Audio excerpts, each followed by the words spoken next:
In this video, we're going to cover the first part of the related rates notes. So when you see the word rate, you should immediately think of derivative. These are going to be word problems where we're going to use implicit differentiation with more than one rate in the problem. So these are one of the most common applications of implicit differentiation.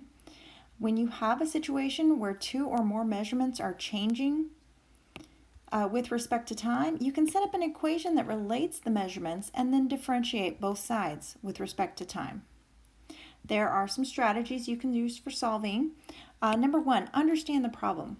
Identify the variables whose rate of change you seek and the variable or variables whose rate of change you know. Develop a mathematical model. Draw a picture. That's the first thing that I'm going to do. And then label the picture.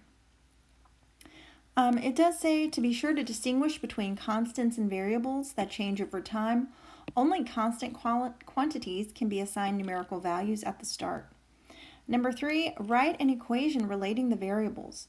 We're going to be using equations that we learn in geometry, such as Pythagorean theorem,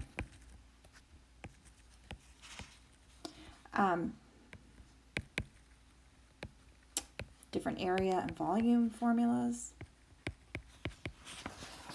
So those will come up.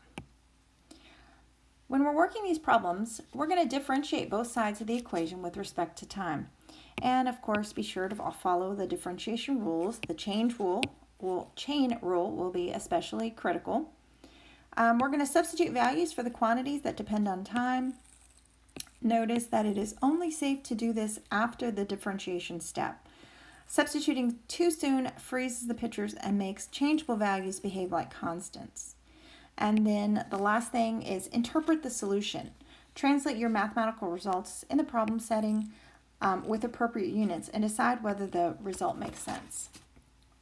So let's try for our first problem. It says one of the most common types of problems used to introduce this topic is that of a ladder leaning against a wall. So here's example one.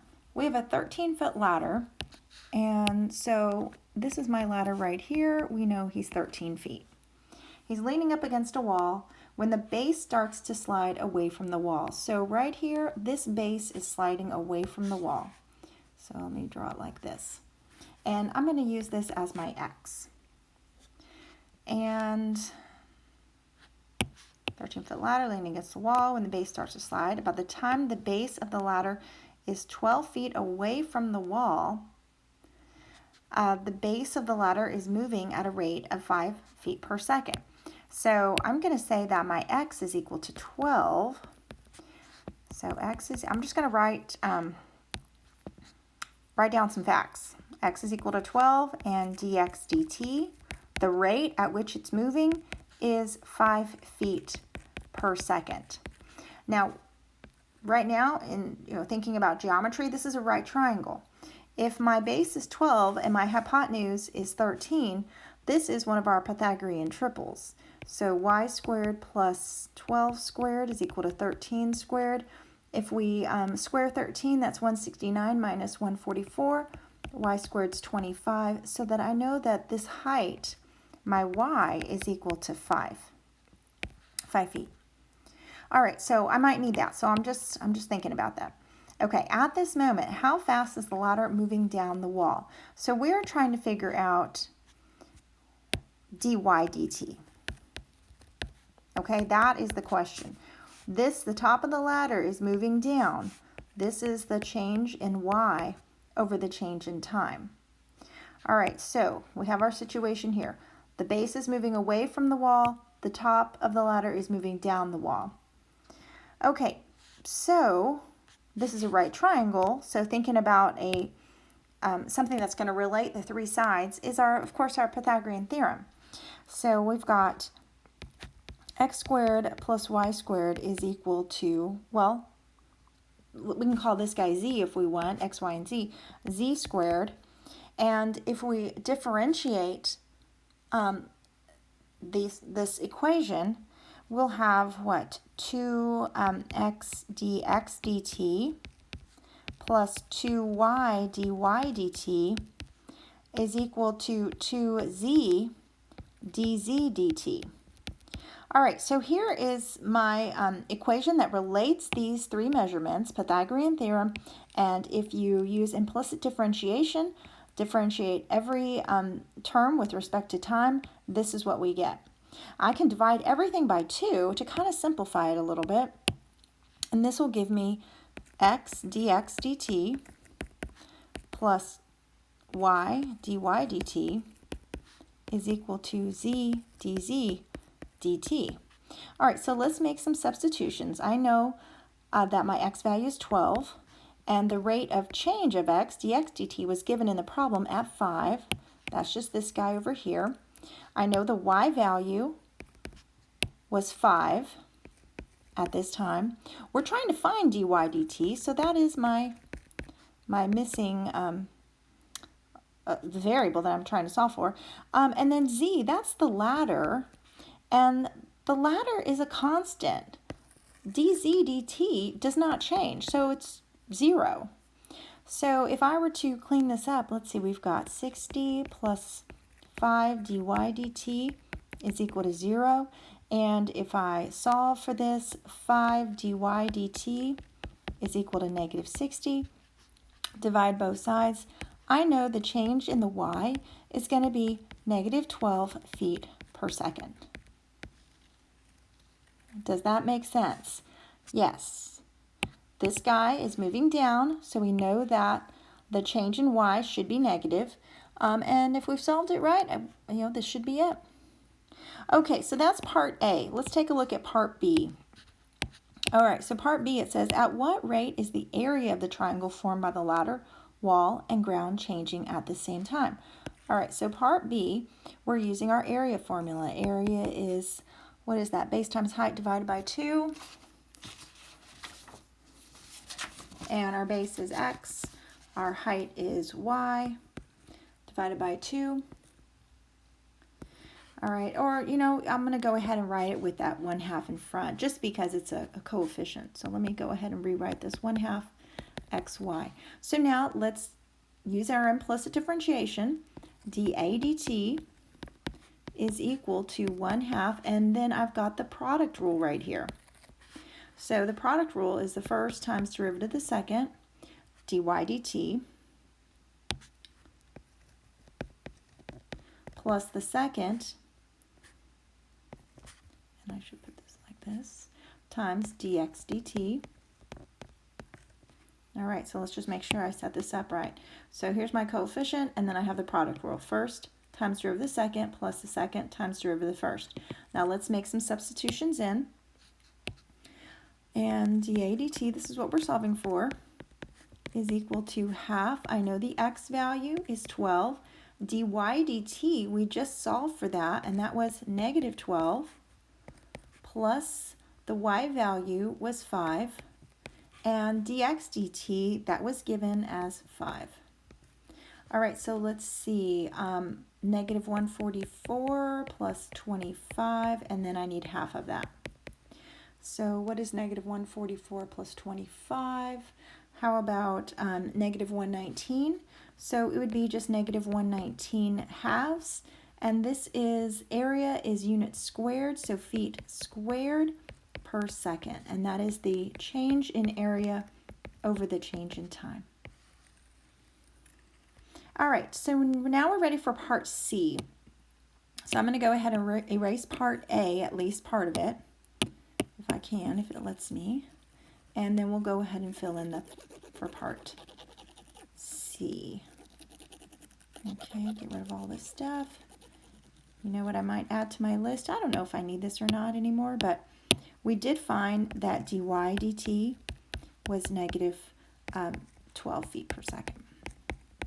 All right, so now we're going to find the rate of change of the angle formed with the ladder and the floor in radians. So over here on my triangle, this is the angle formed by the ladder and the floor. And so I'm going to go ahead and I'm going to call this guy theta. So we want the rate of change of theta. And if I know my opposite and my adjacent, then, and it's asking when x is 12 and y is 5, then I can relate with tangent. So part 3, this is tangent theta is equal to opposite over adjacent. Oh, wow, wrong variable. Y over x. All right, and now let's implicit differentiate. So all the sides, and of course on the right side we've got quotient rule.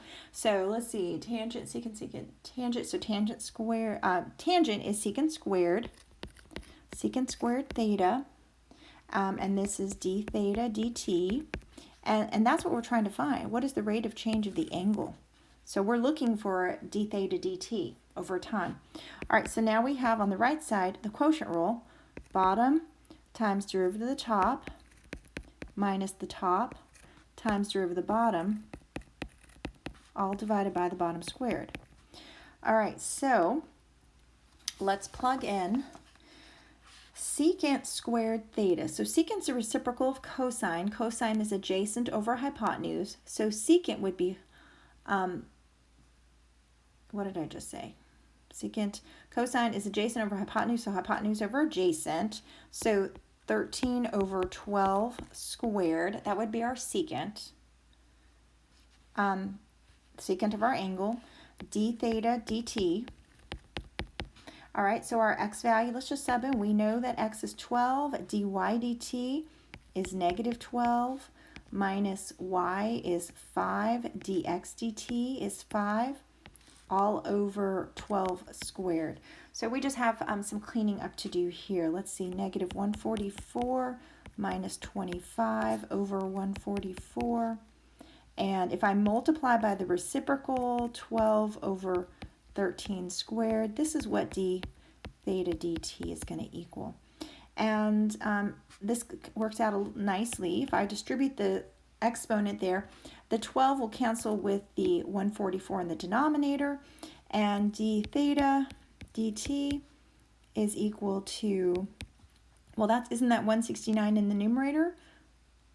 Negative 160. Hey, negative 169 over 13 squared is 169 is negative 1.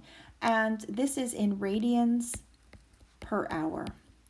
That one works out very nicely. I hope you like that one. Okay, next problem. Example 2. We've got air pumped into a spherical balloon at a rate of 20 inches cubed per minute. So what are we looking at? Well, it looks like we're pumping air into a balloon. That is change in volume, and our units are telling us already. So dV dt is 20 inches cubed per minute. How fast is the radius of the balloon increasing? So we're looking at dr dt, the change in the radius. When the radius is 6, so when r is 6. So this is what we're being given. And we need, of course, the volume formula for a spherical balloon. So volume, and you'll be given most of these, you won't be given Pythagorean, you won't be given area of a circle, but if it's talking about the volume of a balloon, they'll probably be given this formula. So 4/3 pi r cubed. That's the formula for the volume of a sphere. Okay, so let's do it. We need to differentiate with respect to time. So dV dt is equal to, well, 4/3 is just a coefficient. Same with pi, that's just a number. And then if I use the power rule with r cubed, that's going to give me times 3, then r squared dr dt. And dr dt is what we're solving for. All right, so let's see if we can make some substitutions and solve for dr dt. Okay, so I know that dV dt is 20 inches cubed per minute. I'm leave the units off for just a second. These 3's will cancel. So I have 4 pi, and the radius at this time is 6. So I'm going to make a substitution, 6 squared dr dt. And all I need to do is divide to get dr dt equal to 20 over, let's see, 36 times 4, I don't know, big number, 144, right? Well, let me go ahead and just do this. 4 pi times 36, 4 and 20 reduced to 5. So dr dt, I'm just going to leave it like this, 5 over 36 pi. And this is, how fast is the radius of the balloon? The radius is going to be in inches. And our time is minutes, inches per minute. That is the rate of the change in the radius with respect to time. Okay, let's do one more problem for this first portion of the notes.